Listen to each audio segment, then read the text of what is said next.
গাজা উপত্যকায় ইসরায়েলের নির্বিচার হামলা ও গণহত্যার প্রতিবাদে শিক্ষার্থীদের পাশাপাশি বিভিন্ন দল ও শ্রেণী পেশার মানুষ বিক্ষোভ ও মানববন্ধন করেছেন। তারা বিশ্ববাসীকে ফিলিস্তিনিদের পাশে দাঁড়ানোর আহ্বান জানান।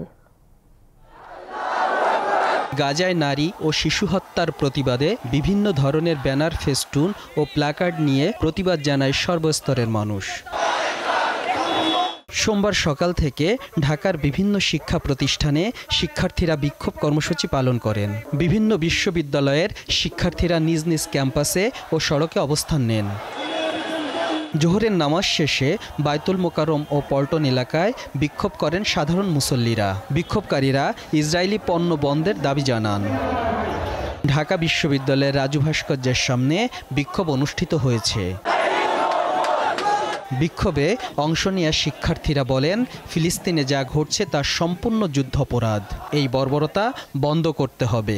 ইসরায়েলের এই হামলা আন্তর্জাতিকভাবে যুদ্ধাপরাধ হিসেবে চিহ্নিত করা উচিত এবং বিশ্ব নেতাদের উচিত এই বিষয়ে কার্যকর ভূমিকা পালন করা।